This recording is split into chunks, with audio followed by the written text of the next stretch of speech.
Welcome to Around the 412. We are part of allsteelers.com and proudly presented by Crowworthy, where winners are serving winners coast to coast with sports, gambling, fantasy, and more. You can follow Crowworthy at Crowworthy Takes. That's new. And on Twitter, and you can follow us at crowworthy.com. You can also check out the Crowworthy Pittsburgh City page for podcasts just like this one, blogs by us and others, and more. I'm Tyler, and with me as always is Smitty, and today we are joined by Cody Flavel, which is new to knowledge to me, from Let's Talk Pens. Cody, how's it going, man? Good. How about you guys? Hanging in there. I'm excited to see the Pens finally winning some games in regulation, so that's nice. Not it's always good to see. Yeah, not always make them 3-point games.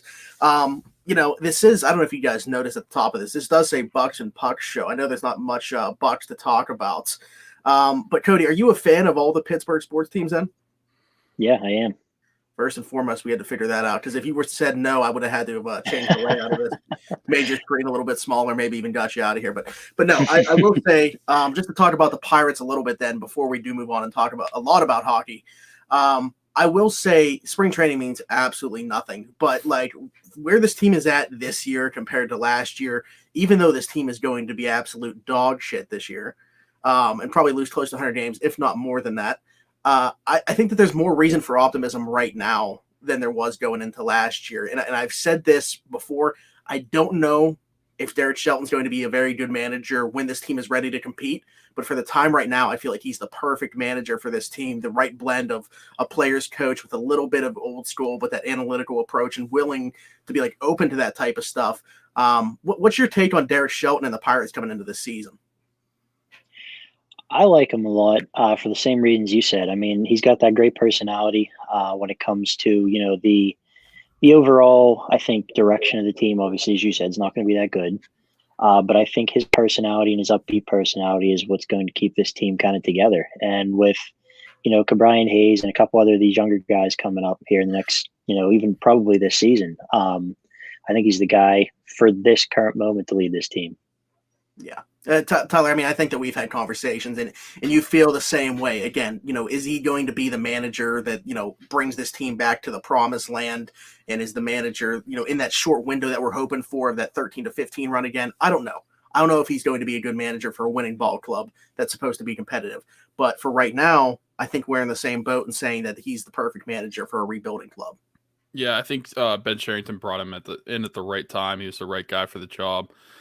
It's not tough whenever you're going to be brought in, and they'll never admit it, but you're being brought in to be part of a losing team that's rebuilding, and then you're trying to get it back to a winning ball club. So he'll never say that, but I know it's tough on him and the players. That's pretty much the realization that they had to come to. But I think he's the right job for it, and I'm excited for baseball this year. No matter what, if they suck or if they end up doing better than we think. We're going to have fans in the stands, about 8,000 to start the season. But, hey, if we were in Texas right now, 100% capacity to open up the season, man, is that insane to see that, like, I feel like they're in they're not even part of the U.S. Like, they're just their own place. That's basically how they wanted it for a long time of U.S. history. So, yeah. Okay, but anyway, moving along there. We did ask for a couple questions as it relates to the Penguins, and let's just start out with those, because if we know anything, people are going to tune out in about 15 minutes. So might as well answer the questions while people are actually in here.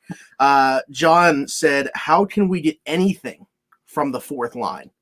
That's a very good question, John. I think that the easy answer and best thing that we could possibly do is make the third line the fourth line, and then boom, there it is. But that's not going to happen, at least in the short term. I will say, should Jared McCann not be hurt right now, we would have Evan Rodriguez on the fourth line. I like him better than any of the options on that fourth line. But yeah, when you look at Jankowski, Sevior, Lafferty, O'Connor, those options, there's just nothing there. It's a dark hole. It's a black hole. Those guys are playing like 7 minutes a night and giving you nothing, just trapped in their defensive zone when they are out on the ice. I don't have an answer to this right now. I don't think that it's an internal answer. Cody, where are you at with that fourth line? I mean, stupid question because I know where you're at, but go ahead and tell us. Yeah, it's rough. I mean, I haven't seen much, especially Lafferty's one of those guys that he throws his body around a little bit, but offensively there doesn't seem to be a ton of skill. Defensively, I don't really he doesn't really stand out to me. I do like Anthony Angelo for the sole fact Oh, that, yeah, I didn't he even doesn't mention have that. a lot of points, he doesn't have any points actually, I think in like 6 games, but the way that he's played, the way that you see him move around out there, he throws his weight around, and he's not to the level of like a Tanev effort, but you always see the effort out of him. He knows his place in the lineup. He knows that if he doesn't perform, he's not going to be there long. When you look at guys like Jankowski and Sevier, those are guys that have been in the NHL for a long time. They are what they are. They're not getting any better, and they've never really been anything more than fourth liners. And for this team, they haven't even really been NHL players. So I think going forward, they're going to have to probably deal some of this defensive surplus. Obviously, you can't deal everything, and you're not going to be able to remake the fourth line overnight, but they've got to do something if they want to have some kind of fourth line heading into the playoffs. That's the thing is, like, I wasn't expecting the Mark Jankowski that scored 17 goals to suddenly come back to form. But he had 3 points in his first 2 games, and he has 0 points since then. I mean, it's just been ridiculous. And they're not even, like, controlling time in the offensive zone. Like, they can't even do that. Again, when they go out on the ice, they're just caved in their defensive zone for about 45 seconds, and then they jump off the ice. It's bad. Like you said, like him, Steve, anybody that's on that fourth line right now, and I forgot to bring up Anthony Angelo, and that's on me to begin this, because I think that he is a serviceable, fourth line player. And along with Evan Rodriguez, like I said, if he's playing on the fourth line, like that's a fine role for him. If you try to put him up in your top 6, don't love that by any means. But yeah, you're not going to be able to remake that fourth line overnight, but I don't think that the solution is just, it's not give these guys more time. We've seen it for too long, and they don't have a fourth line. They're pretty much playing with 3 lines right now. Go ahead, Tyler. What's amazing to me is that normally you could see a little bit of a change whenever you bring in different players, even if it is in-house. Mm-hmm. And the entire time, whether it's Jankowski, Seaver, Lafferty, Josh Curry, whoever the hell that was, Drew O'Connor, there's been absolutely no change to the fourth line and how they've played. They've just been a black hole the entire time offensively. And it's amazing to me to see that. Like, you literally have been playing with 3 lines the entire season. It's amazing the Penguins have won as many games as they did without a fourth line. So that's got to definitely be the main focus to me. Like, when you're looking at the trade market, I think everybody would love a top 6 winger or made 6 winger with the absence of Zucker, but we don't know what the future holds for him. But bottom 6 has to be the priority. Like I said, if you make that third line your fourth line, you're in a prime spot. But that's easier said than done. But when I was writing that article that I did about Jared McCann, like, because I really like Jared McCann as a player, but he's just been in that weird spot where he opened up the season playing with Jankowski and Sevier. And like I said, Jankowski did have 3 points in those first 2 games against Philly to open up the season, primarily due to playing with Jared McCann. But like, Jared McCann, for most of his Pens tenure, has just been in that like weird spot. Like, is he a center? Or is he a left wing? Which line does he play on? But he's always put in this bad spot where he typically isn't playing with guys that are able to get the most out of him, because I do think he is a legit 20-goal scorer in this league. Yeah, I tend to agree with you. For sure. Okay, so and then our next question that we got, it kind of pertains to the bottom 6 as well.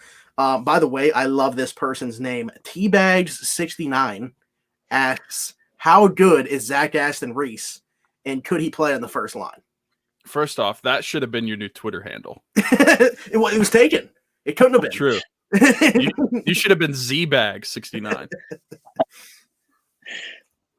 But Zach Aston Reese has been amazing.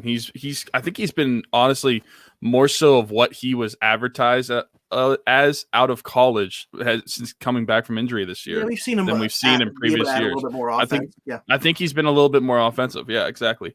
And just the fact of being able to have that quote unquote fourth line, really it's as good as a third line, but it's the best fourth line in hockey if it's your fourth line. Just having them together, it's just really confidence boosting, I feel like, for that offense. And the being, because they've never hemmed in their zone ever. They're completely shut down, and then they're just swarming all 3 of those players. So it's been really good so far, and Zach Aston Reese has been a big part of that. Yeah, the thing with Zach Aston Reese that I want to say real quick before I turn this to Cody, like, he's always been really good defensively, and it's always flown under the radar because he came in as this guy that's supposed to be really good offensively, and that really never came to fruition. So when you are a really good defensive player, but you pretty much bring nothing on the offensive side, that's going to fly under the radar. So Zach Aston-Reese has been a good defensive player since being in Pittsburgh, but now it's really coming to light because he's adding a little bit of offense as well. He's played on the line with Bluder and Tanev, which has been together for the better part of 2 seasons now. And, when all 3 of those guys are healthy, they're going to play together, unless you have to see like Zach Aston-Reese jumped up to the second line for a game to play with Malkin and Kapanen. But like when these guys are healthy, they're going to play together. I will say, I feel like they haven't dominated possession as much as like going back to this year, but maybe it's still coming. I don't know. But even like Teddy Bluder's shown more offensively. Brandon Tanev has shown flashes of being, a double-digit goal scorer. Like you said, like if that's a fourth line, that's the best fourth line in hockey, but they are serviceable as a third line. Cody, where are you at with that line? It's great. I mean, they're three energy guys that just blend well together. It's funny because over the past couple seasons, Czar everybody has that scapegoat. He was the guy, he made a mistake, blame Czar. That was my guy for that. As unfair as that is, but he's been a heck of a player so far this year. He was scored. He had 3 goals in his first 3 games back. Slowed down a little bit, but he's still putting up points at a decent clip for a third liner. And there was always that talk, I think, during when he was in the minors and everything, that eventually maybe he could be a winger for Malkin. And I think that you could see that eventually, with injuries and everything. We've seen a sprinkle of it throughout the season so far. But as far as that third line, like you guys said, it would be the best fourth line in hockey if that would be the case. Obviously, we're not going to be able to make any adjustments, I think, beyond what they have now. Maybe a couple extra guys can come in, but it's nothing that's going to push that to the fourth line. So as far as, their ability to play, they've been really good. And I think going forward, they deserve as much praise as anybody, just because it's such a line that blends together. I think Bluger has, 13 points so far this year, 24, 25 games. Yeah. So just that whole line right now is playing fantastic for the expectations that that are upon them. Yeah, and I was going to bring up one point. Actually, yeah, let me go first because otherwise I'll forget it. We know how I am. For sure. But but I was going to say, they probably. I don't think that we're going to see enough additions where that is able to become your fourth line. But let me present a situation to you. Sam Poland comes up. They bring him in. Jason Zucker does return from injury. Jared McCann plays on the left wing on the third line. And then you have Evan Rodriguez as the third line right winger with Sam Poland centering those 2. And then you do have the Bluder, Aston-Reese, Tanev as your fourth line. Thoughts? Certainly intriguing. For me, bring it on. That's not going to happen, I don't think. No, it's not. I can guarantee it will not happen. But I'm a fan of bringing Sam Poulin up this year to give him a shot. About it a little bit, yeah. We thought if this was a normal NHL season, we think that he would at least make his debut this season at some point, Absolutely. even if it was just a short term. But what I was going to say just now was to clarify what I meant by he's more advertised as what he was coming out of college. I don't think he's quite as the goal scorer that people expected, but doing the math. So last year he scored 6 goals in 57 games, and over a 57 game season at the scoring rate he's at now, he would have 20 goals in 57 games. So that's a lot better than what he's had, because he's never had 10 goals in an NHL season. He's had 6, 8, and 4. Yikes. Now, to be fair, he's never played a full NHL season. He had 16 games, 43 games, 57 games. So hopefully he plays the rest of the season and continues. And something with him too is, his injuries haven't just been, bad injuries or, quick injuries. They've been hard luck, bad injuries that he's been out for a while. And yeah, I mean, that kind of stuff, it obviously stunts your growth, doesn't give you the chance to play. And I think, now that he's fully healthy, and they keep mentioning this on the broadcast too, that, if the shoulder's truly healed and everything, and the broken jaw and everything that he's been through, him being healthy is a godsend to this team. If he can play as advertised, as you guys mentioned, and score at a 20 goal clip, it's big. Now, the second part of this question was about him potentially jumping up into a top 6 role. I think that might be a little ambitious. Again, if you have him, Bluter, and Tanev all healthy, I want to see that line stay together. Make everything else around it work. Like, those guys have to be playing together. I would rather put Evan Rodriguez back up into the top 6 than split up that third line or fourth line, whatever you want to call it. Okay. Well, we saw that happen, so I guess Mike Sullivan agrees with you. Because honestly, surprisingly enough, Evan Rodriguez played better with Sidney Crosby than Kasperi Kapanen did. And that's not that's not me trying to take a shot at Kasperi Kapanen, because he's played exceptionally well with Malkin. But I just think that's just me showing an example. I would rather put him up there than try to split up that line, because that line is that's how good it is. Yeah, and let's switch gears. That's a good segue. Talk about Kasperi Kapanen to the way that him and Gino have played together. I was worried because I think that people were kind of undervaluing Jared McCann's role on that line as well since coming back. Like, I was like, okay, Kapanen and Gino have been a great duo since being put together, and they're really finding their chemistry recently. But Jared McCann was on that line too as of late, and was a big part of those two really finding their game, I think, as well. So with him being out, were those guys going to continue to do it? And we saw yesterday, maybe the shift of the year. I don't know. We'll see if the Pens can put a better shift together than that the rest of the way. And Kasperi Kapanen finishes it with a goal. I mean, he's shooting ridiculously high. The team the team, when he's on the ice, is shooting like 17%. They're probably not going to be able to keep that up for the rest of this season, but those two together have been phenomenal. Cody, what do you think about those two playing together?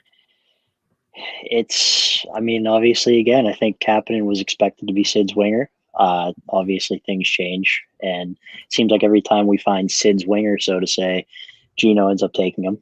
But it seems that every time it happens, they gel with Malkin better. It's just, I think Sid plays better with those role type guys in Gensel. But, getting back to the Kasperi thing, he's been as advertised and probably even more. I mean, when he first came back, he was playing 10 minutes a night, and he was our best player. I mean, at that point, that was when the Penguins were kind of in that lull where they were getting beat up. They were losing games. If they were winning, it was a 2-goal deficit going into the third and having a nice third period to come back and win. He's been really good. And I think it's kind of stepped Malkin's play up too as of late, especially over the last 5 or 6 games. It seems like Malkin's playing better. McCann on that line too. That whole line was starting to play better. And, hopefully, like Sullivan said, McCann is truly day-to-day. Maybe he'll only miss about a week or 2. That'd be great. But, yeah, I mean, Kasperi and Malkin have been very good together. And if those two get going and Sid can stay on a pace that he's been at, it's going to be tough to beat the Pens. I didn't have this on there, and this might seem kind of like I'm putting you on the spot, and I am. But I remember when Steve Mears was on our show, and he was talking about these duos. That's what Mike Sullivan likes. Like, Jake and Sid. At the time, it was Gino and Russ. Like, he likes the duos. Like, obviously, you play 3 guys on a line, but more important than that, it's like finding 2 guys that really mesh together. So you have Malkin and Kapanen. Do you think that it's very important who is playing on that left side for those two to keep what's going on, or does it not matter? I would say at the time, the way things are going right now, you got to stick with it. It seems like it's important. They've gelled with the guys that they're with. And, it just seems like like you said, with the duos, I mean, you could put Simone on that line. They still dominated puck possession because he was a puck possession guy. He wasn't a great shooter. Don't get me wrong. But it seems like you said, Sullivan with the duos, I think it is a big deal having that guy on their left side. Yeah, you're bringing up Simone. We were clamoring for them to pick him up off waivers. We're big Simone. That's how bad it's gotten. Yeah, well, I mean, you look at that fourth line, and it's like he could be more productive Absolutely. than those guys in that role. Like, that's the thing no is you look at a guy like Sam Lafferty, and it's like he brings nothing to the table besides speed. But because that's a one element that when you're watching the game, like a casual fan will be watching him and think he's giving it his all. Like, oh, we love Sam Lafferty. He's a fan favorite. But you look at a guy like Dominic Simone, where like the one aspect of the game that he brings is his playmaking ability. Pretty good passer, pretty underrated passer. And I think that it flew under the radar because he wasn't very good at much else. He was just able to create for other guys. But that's why people love a Sam Lafferty and hate a Dominic Simone. But what Dominic Simone brought to the table would be much more beneficial to an actual hockey team than what Sam Lafferty's done. Yeah. I'm sure Lafferty is trying really hard. He just kind of sucks.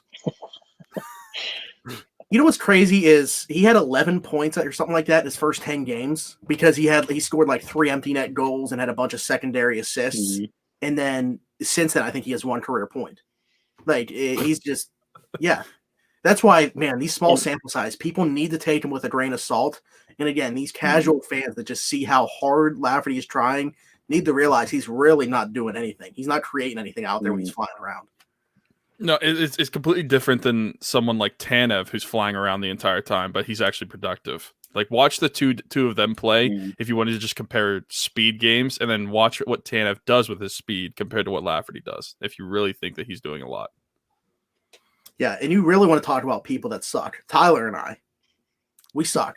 These last couple of weeks, we brought up the idea of, like, we'll see how he – now, we did say we'll see how he comes back. But, like, we were talking about, should the Pens maybe talk about trading Brian Dumoulin, depending on how things shake out on the left side? So he's come back from injury, and he's looked very good playing alongside Chris Letang. So he and Evan Rodriguez both came back at the same time. How important have they been to this lineup, and how stupid are Tyler and I for throwing the idea out there of trading Brian? No, I've heard this thrown around a lot solely because the Penguins have a lot of issues they need to fix on the forward front. And there's a lot of left side defensemen. And instead of trading a guy like Pettersson, Dumoulin would undoubtedly net you a lot more. So it depends on the risk reward. Do you get rid of Dumo and look at something else, or do you keep a guy like Pettersson, or do you trade a guy like Pettersson who's going to get you a little bit less back, but you get to keep Dumoulin? I mean, it's a risk reward thing. It depends on what you feel is more valuable. I personally believe that keeping Dumoulin would probably be the more prudent move. Mm-hmm. I don't think if you trade Dumoulin, you're going to get good value for him, but is it worth losing him? I mean, you have a partner for Letang. They've played well together for the last 4 or 5 years. If you trade Pettersson, you probably find a guy that you can plug and play on the third and fourth line, which I think is exactly what they need right now. So in my opinion, I like the idea of keeping Dumoulin, but there's certainly a possibility, especially with the new management, that they don't have any connections to these guys that have been around for a while. So they may feel that a move like Dumoulin might be the play. Yeah, like I said, I will say that we prefaced saying that by let's see how he comes back and plays, because he hadn't looked like the same guy since that ankle injury. Before this injury that put him out of action for a little bit this year. He hadn't been the same guy for a while. But if he is back to form, like you said, having a guy play next to Chris Letang that lets Chris Letang be the player that he needs to be to make this team go, being able to make those pinches and be the offensive defenseman that he is. And, you mentioned risk reward with trading Brian Dumoulin. Chris Letang is a risk reward player, on the ice. And that's what you want him to be. That's how you get the most out of him. But you have to have that Brian Dumoulin stabilizer next to him. So if Brian Dumoulin's healthy and that's what we're going to have, I would not trade him. And I would look at other options, such as I like Marcus Pettersson a lot. I think right now, with the way that he's played recently, you'd probably be selling him at his lowest value, which kind of sucks because it's something I want to talk about a little bit later as far as gauging the trade market. But I don't know where I'm at with it, but I will say that my mind has completely flipped based on what we've seen from Brian Dumoulin since his return. Yeah, just in my defense, I was strictly going off of how he's played since the injury happened last year to his ankle. And the start of this year, there's no denying that he and Chris Letang were terrible together. They looked terrible. It did not look like they had been played together for the past 5 or 6 years. So that's the only reason that I was even flirting with the idea. Would it actually ever happen? Heck no. They're not trading Brian Dumoulin. Let's be real. But in my fantasy head, I just like to make up things.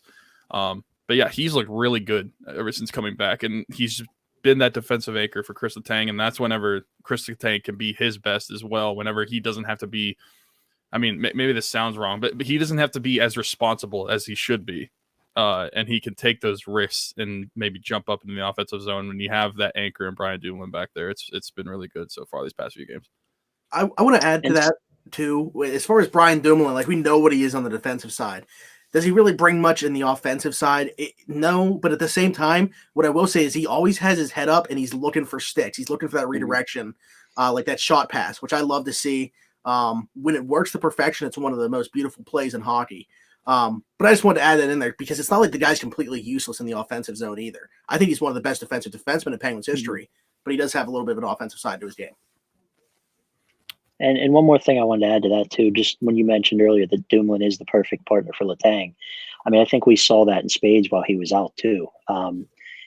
Marino played well with him. I think when you look at Marino and even Joseph for the small amount of time that he played with them, all three of those guys are offensive-minded defensemen. And I think Letang commanding the puck the way that he does, it probably isn't a good mesh to have those two guys playing together, whether it's him and Marino or him and Joseph. Dumoulin is the perfect partner. He's not going to be a puck hog when Letang's going to command the puck. And I think Dumoulin, like you said, is the perfect foil to have on the opposite side of him. Yeah, absolutely. Well, yeah, you know what? Let's talk about P.O. Joseph real quick because obviously not in the lineup right now. He made an impact right away. And everybody's like, I remember Tyler and I saying on here, this guy can't come out of the lineup, but obviously that kind of fizzled out. Wasn't that great in his own end? I would assume that your answer to this is going to be no. But after that small sample size, has your opinion of him going into the future changed at all? Maybe a little bit. I still, the offensive game, it's exciting, and defensively, like you said, he had a lot of lapses, but I think that's the thing with young defensemen. We saw the same thing, with Marino early on this season. I think he was so good in every facet of the game last year.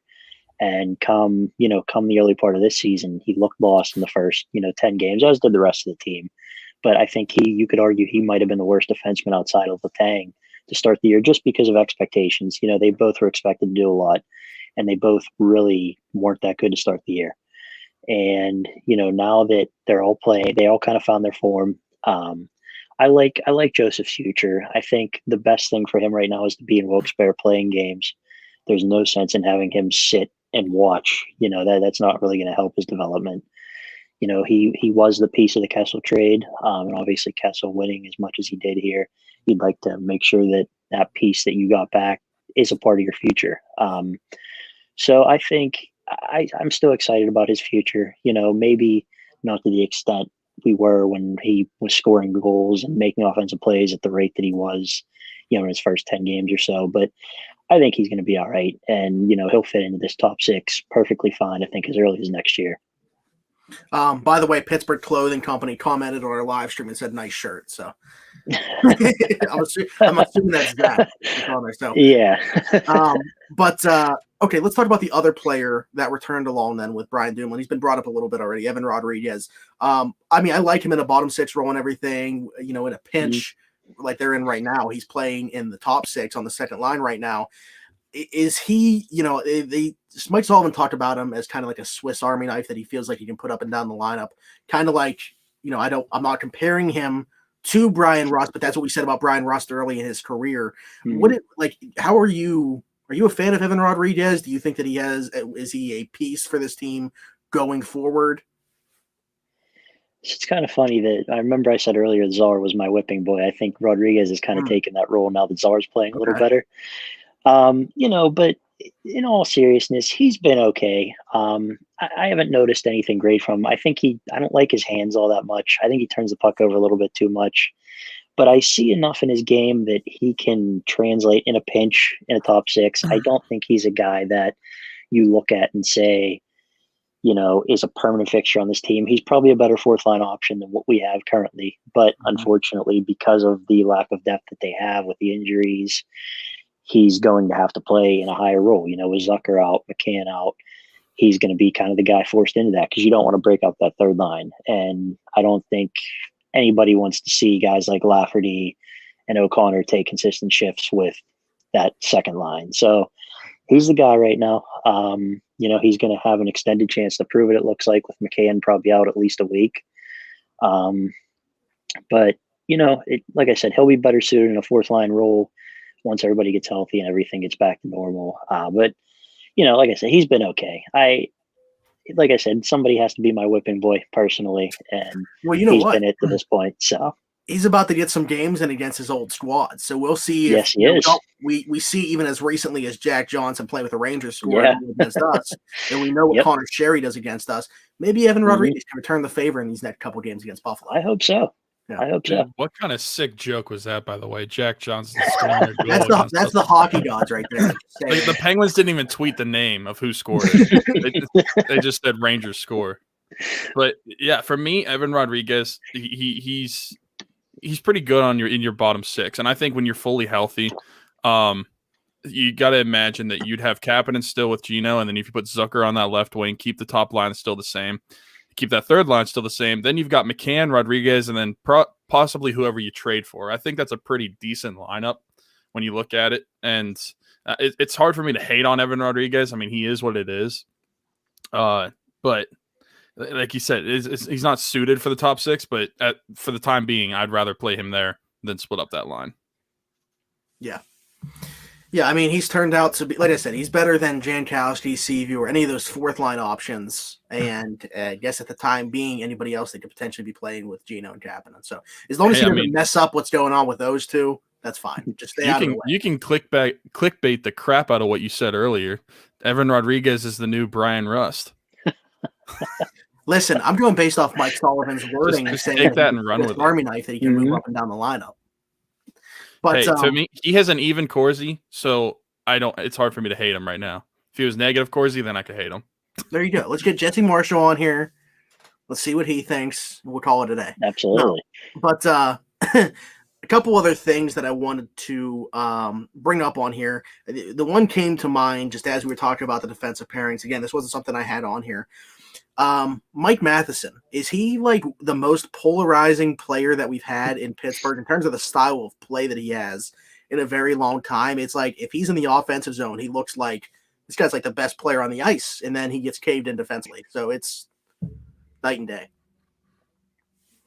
Yeah, it's funny. I can't remember which one of the 93-7 guys it was. I want to say it might have been Filipponi compared him to a beer league hockey defenseman. Just in the way that he's always got the puck on his stick, and he kind of forces you to get out of his way, but he's not going to be back on defense come time to play defense. He's always offensive minded. And I love his offensive game. I mean, the guy can skate. He is a very good skater. His offensive game as a whole with his hands, his shot. I mean, he's a very good player. I mean, it takes me back to that goal that he scored, off the boards. I think it was his second goal here, first goal, whatever it was.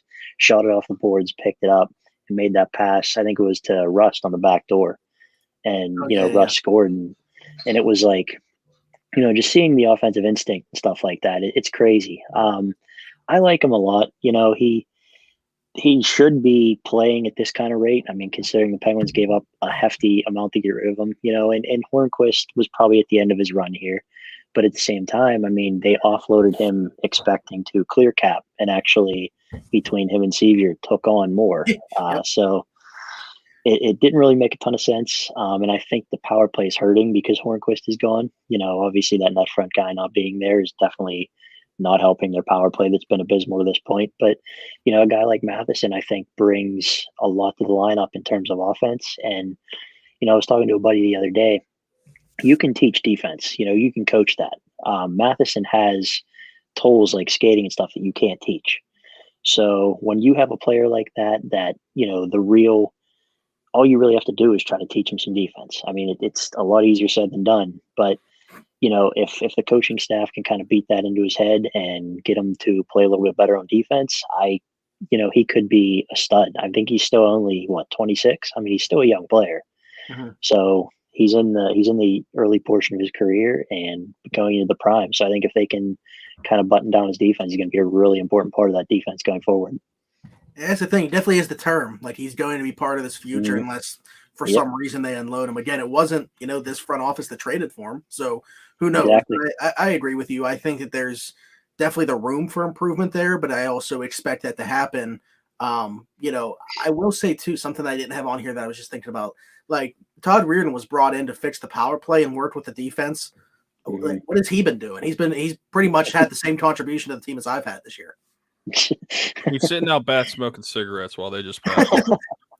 Because I actually just looked up the power play percentage, and Pittsburgh is 24th in the NHL. It's 16.44%. The only teams worse than them are the Rangers, Blue Jackets, Senators, Ducks, Devils, Red Wings, and Wild. Holy crap. Minnesota Wild is at 6.76%. Wow. They're the only team that's in single digits. Wow. That's insane. That's like the worst by a lot. Yeah. Meanwhile, you got Toronto leading the league at 31.71%. I think that what's impressive there. Yeah, my biggest problem is like the both sides of special teams. Like, you can't be that bad at both. Like, the Penguins' power play should be in the top 10. Their penalty kill. Here's the thing: is I feel like they have really good penalty killers on the ice, other than when Mark Jankowski's out there. But it's just like I don't know if steam's the right word, or the lack of aggressiveness. Like, when the Penguins are on the power play, you see teams being more aggressive with them, hanging out at the blue line and preventing the entry, where it's like the Penguins are fine with letting you enter the zone, and then they'll just try to get in the lane and block shots. They just sit back. Oddly enough, they are 24th in penalty kill percentage as well. So at least they're consistent. Yeah. Yeah. But going back to what talking about Mike Matheson, I'm just looking at his Corsi stats, and he has a negative Corsi at 48.7%. But oddly enough, his pairing partner, Cody Ceci, is at 52%. So he's still positive. And something that we mentioned whenever they started to get paired together, that actually you mentioned it, Smitty, is that you're actually going to see how good Cody Ceci is pairing up with Mike Matheson. And I think Cody Ceci has done pretty well so far. He hasn't taken too many risks with Mike Matheson as his partner, and he's looked pretty good defensively. That's the thing, is like with him, Cody Ceci has checked a lot of the boxes since that very questionable signing. It's like, okay, he's shown he can play in a third pairing role. Okay, he can play as, the third or fourth defenseman in that second pairing role. He's killed penalties well. He went out and hit Tom Wilson. That's checking another box. But now his biggest test was going to be, how do he and Mike Matheson mesh? Because Mike Matheson and John Marino, they were good at first, and I don't know what happened those last few games. Now it was Matheson and Ceci. Let's see what Matheson does for Ceci's game and vice versa. But they haven't been too bad, and it's really a testament, I think, to the resurgence of Cody Ceci. Yeah, and the thing with him too is, I think when you look back at some of the teams he's played on, he's never really been on an elite team. He's played with a lot of down teams like Ottawa, and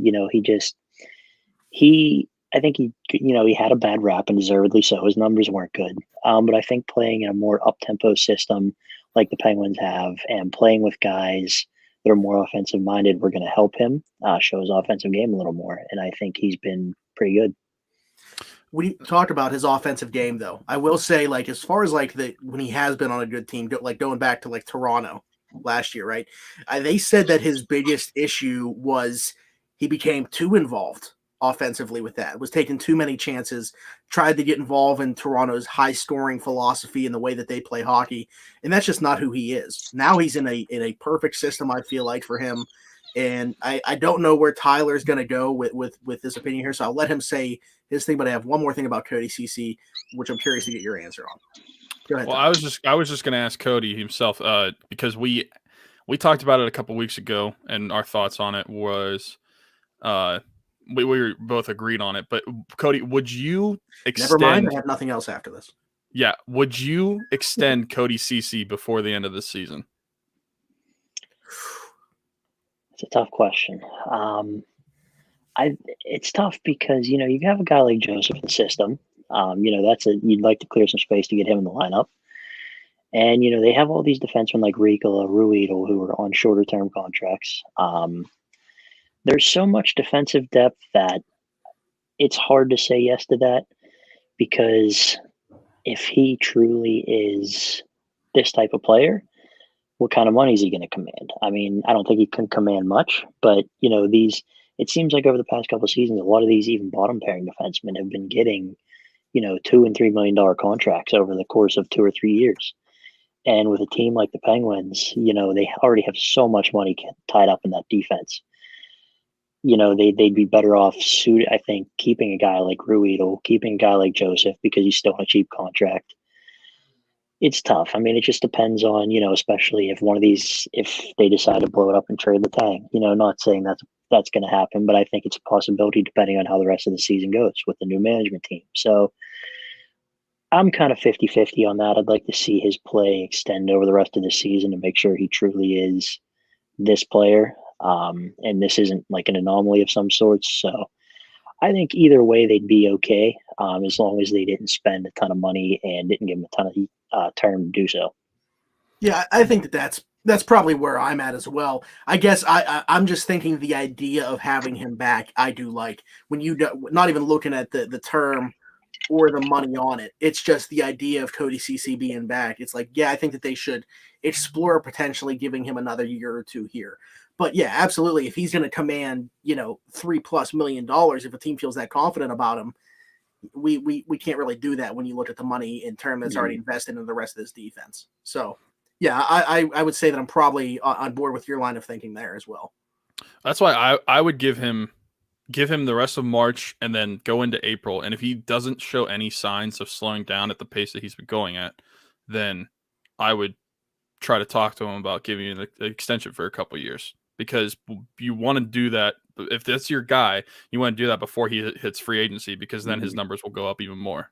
So if you can do it before the end of the year, if his play continues to be like it is, then do it. Especially and I agree with Sarge in the comments. I am a huge Chad Ruhwedel guy as well. I said he is the best seventh defenseman in the NHL. You know what, Sarge? Here you go, pal. Bam. Yeah, I'm a huge Chad Ruhwedel guy as well. I would not mind if that is your sixth defenseman, like on that right side, that bottom pairing.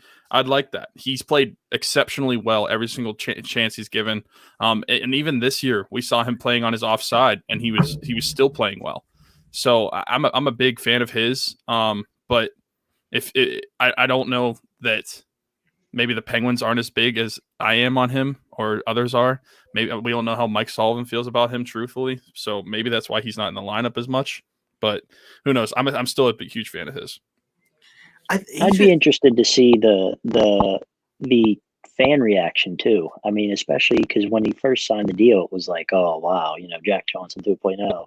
We got rid of him to pick him up again, and now I think he's kind of turned that narrative. So if they were to make a move like that, it'd be interesting to see how the tone's changed over, the course of the fan base. What's going to happen is we're not going to re-sign him, and then everybody's going to be pissed when it's the same people that hated the idea of signing him. That's how it works. I mean, fans are so fickle; they don't give anything time to marinate. I mean, don't get me wrong; I was skeptical, but I was like, "This is a absolutely deal. It's nothing like Jack Johnson." I mean, if it doesn't work out, they don't have the term or the money committed to this guy. Like, they can take him out of the lineup. They're not going to be. He's not going to have as long of a leash, I guess is what I'm getting at. So I didn't mind it, and it's obviously paid huge dividends, at least for this year.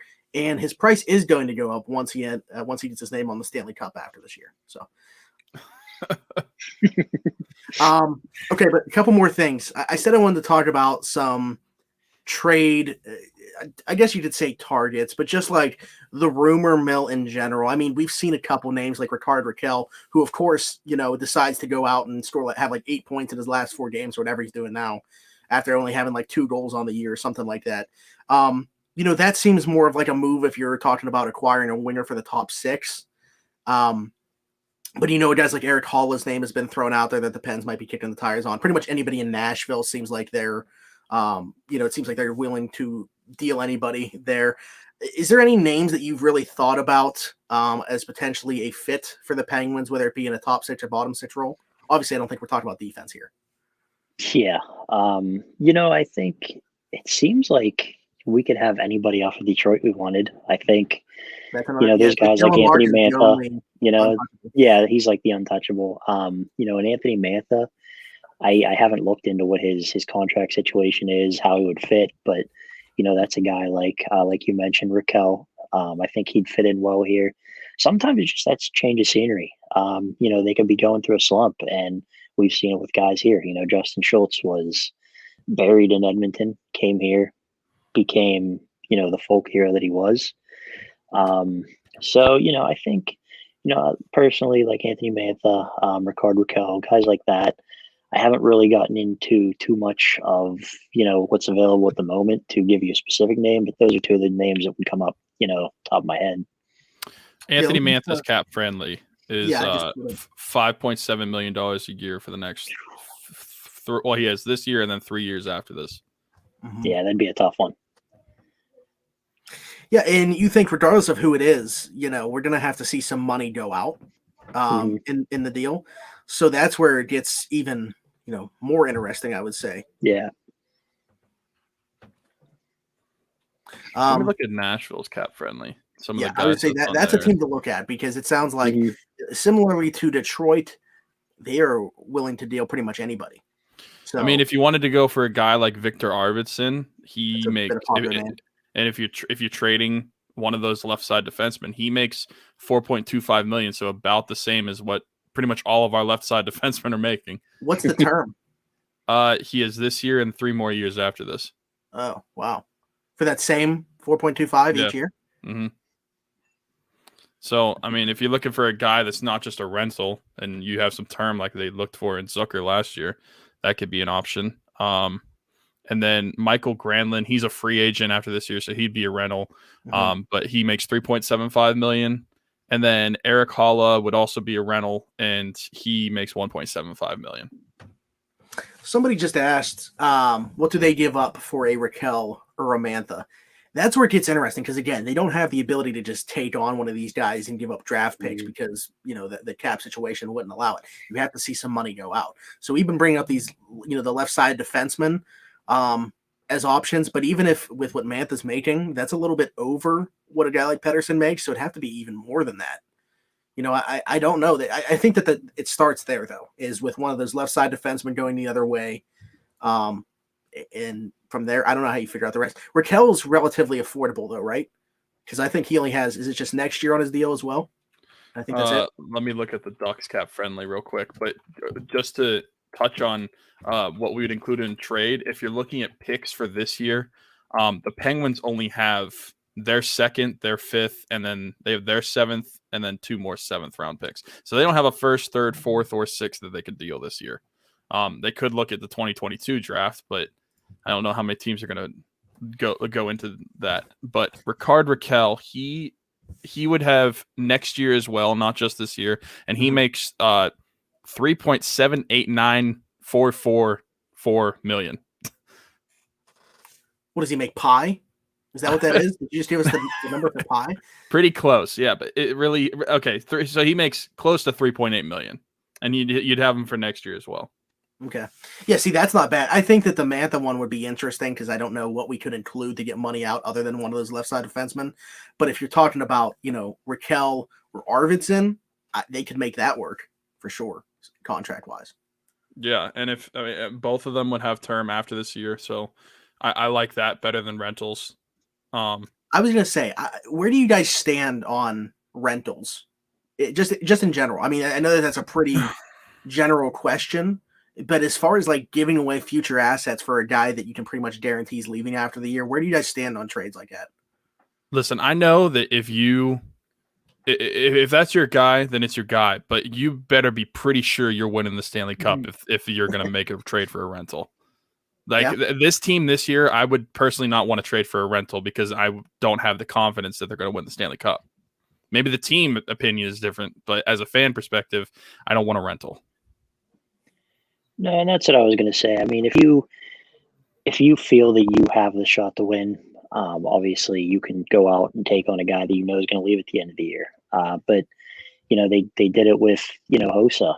They tried to, and then he spurned them and went to Detroit and ended up losing there too. I mean, there's been instances they did it. The 2012 run, the Dougie Murray, UC Okinen, and who was the third one that year? Jerome McGinley. McGinley, yeah. They did, all 3 of those guys that year and gave up a lot of capital to get, those guys. And, I just saw in the comments here, does new management take that risk? That was another point that I was going to make was, I think I remember back to when Burke and Hextall were both hired here. One of the things that Burke said in one of his interviews with, I don't know if it was Mark Madden or if it was one of the 93.7 guys, said that, they obviously they've only been here for so long. It'd be tough for them to come in and just tear everything down mid-season. You can't really get a gauge on your team right away like that. So, I think if they're inclined to do anything, it's probably going to be more of a guy with term. I highly doubt they'd come in here and, tear down the prospect system and whatever picks that they do have to go out and acquire a guy that is going to bolt at the end of the year.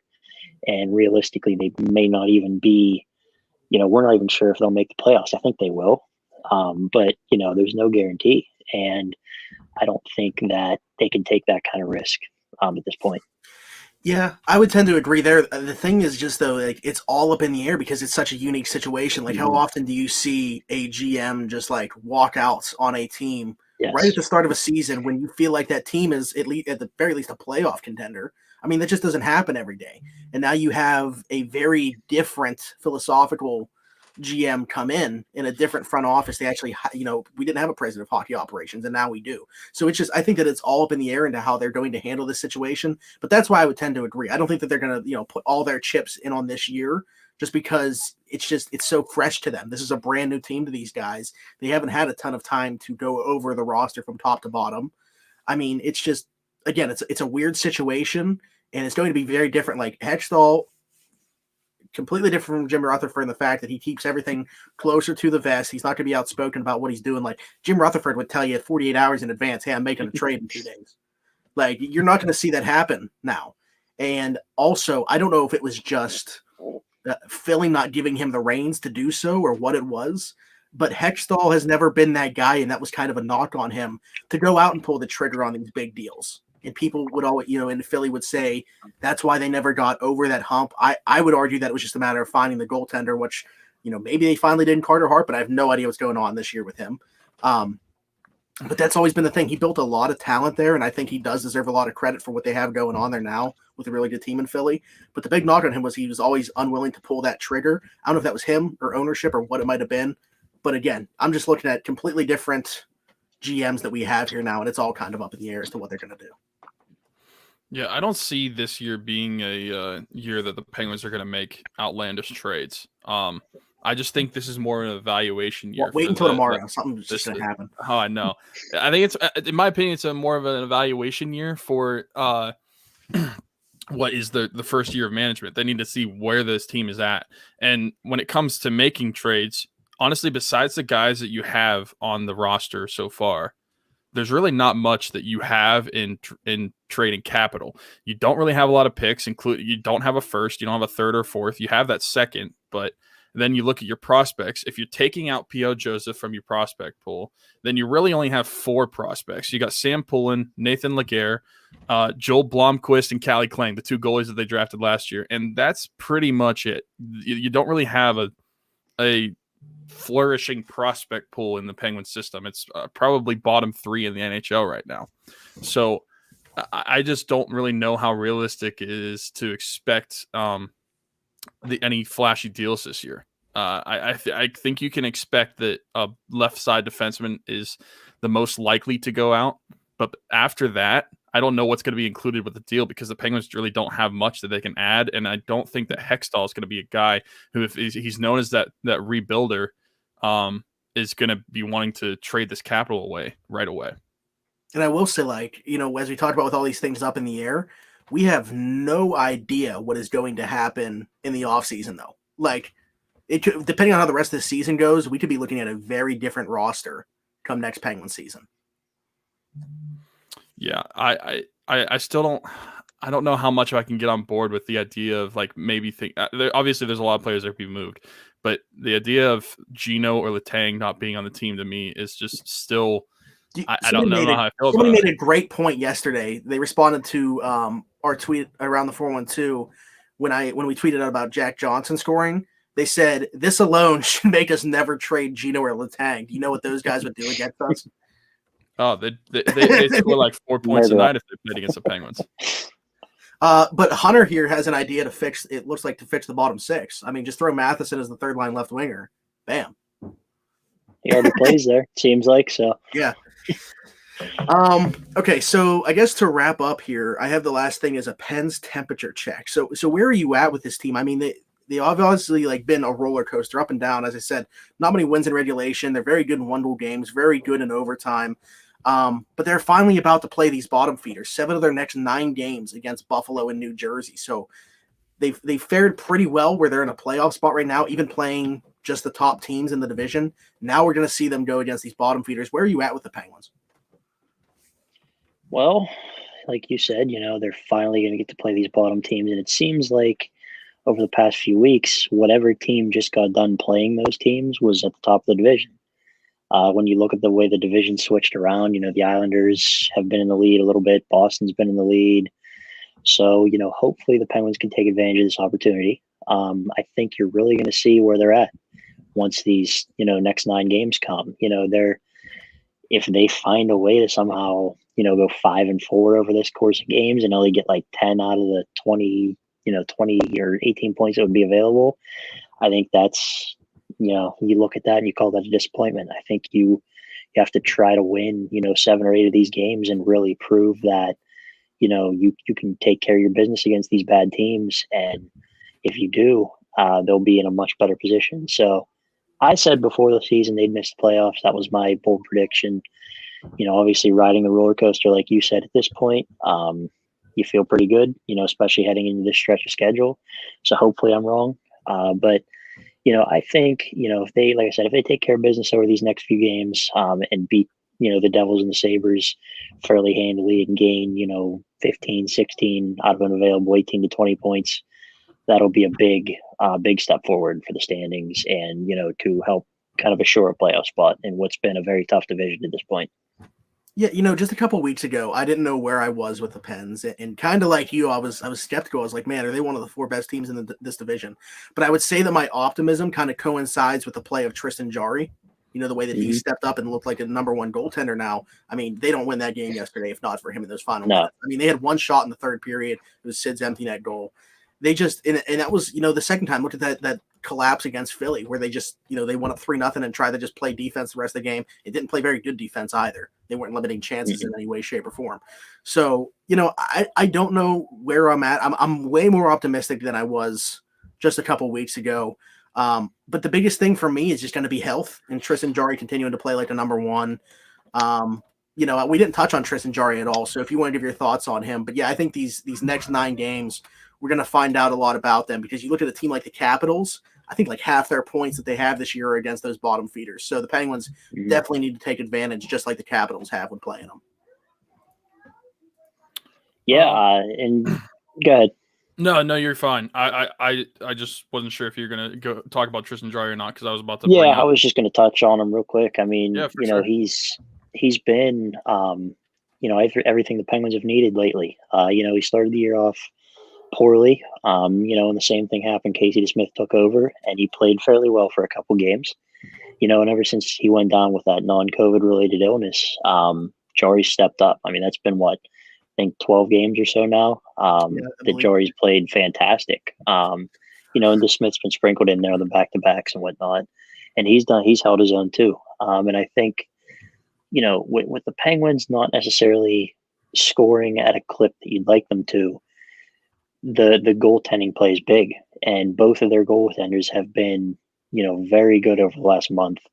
And that's everything they've needed. I mean, the Penguins they've been great in the month of March under Mike Sullivan. So hopefully they'll continue that here over the next, course of the 2-3 weeks left in March. Yeah. And just going month by month for Tristan Dryer, he had that terrible January. His save percentage was .859. And then February, it was .915. And then so far in March, it's .918. And we still have multiple weeks left in the month. So he's trending upwards. I would say that's not even indicative of his play. No, I feel like he's played above that. It's just obviously, your defense plays into your save percentage and goals against average. And just at times, again, being the roller coaster that they are, they haven't always been above that watermark. There's times where that defense has looked well below average and he's had to bail them out. And same for the Smith. So, yeah, I don't think that those numbers are all that indicative of how good he's been. But I will say in January, I can attest to him not being nearly as good as he's been the last couple of months. Yeah, and for the overall team, of my opinion on it, they've won 8 out of their last 11 games. And going back just the past few games, I think they've looked completely different than they have for the majority of the season. We've actually seen like back-to-back games in regulation wins. And then looking forward, 7 of your next 9 games are against either the Sabres or the Devils. So I think you have to take advantage of that. And we get to play those teams 16 times still. I think this team is in a really good position moving forward for the rest of the season. And they really had a gauntlet, especially in like February. They only played the Islanders and the Capitals, and those are 2 teams that are not easy to play against. You got the Capitals, which are big, bruising, and they're your rival, and the Islanders, just their system is so hard to play against. There's no wonder that Sidney Crosby's only averaging just literally a point a game, because how are you expecting him to score multiple points a night when he's playing against those teams? I think people like him and Gino and just the rest of the team in general are going to really benefit from going against these bottom feeders in this division.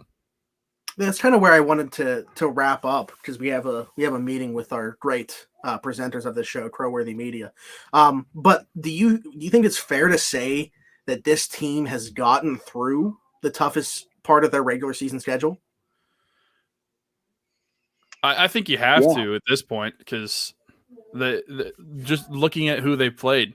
I mean, they played the Rangers 5 times. So I mean, that's kind of a bad team. But the rest of the teams that they played Boston a couple times, Philadelphia multiple times, Capitals multiple times, Islanders multiple times. I mean, those are tough teams to play against the entire time. And you haven't played, like we said, we've said it multiple times, but it's kind of hard not to emphasize it enough. You have not played the Sabres or the Devils, and all the other teams that are in fighting for these playoff spots have done so already. You mentioned like half the points that the Capitals have come against these teams. Yeah. So I definitely think you have to look at it as the hardest part of their schedule is behind them. Yeah, I agree. And when you look at, I saw the stat yesterday, they've had 15 wins this year and 14 of them have been come from behind. So I don't know if that says more about how bad they are, how lucky they are. I mean, it just, they played really well from behind this year. And whether that's because they didn't play well to start the game, whatever it is, I know their first 7, or no, not 7, it was like their first 4 wins, I think were 2-goal deficits going into the third, and they ended up winning in overtime. I mean, it's just, that's not sustainable, but they've done it 14 out of their 15 wins this year. So, obviously, hopefully they can jump on these bad teams here in the next 10 games or so and get out to early leads and not have to worry about coming back, and, once they get out to these leads, as we've seen in the games against, Philly, don't let up. If you score 3 in a minute early in the game, you can't sit back on your heels and, it cost them the game. So they've got to make sure they do a better job of that. But, like you said, hopefully they can kind of, take the points available to them here in the next few games and they'll be in a better spot.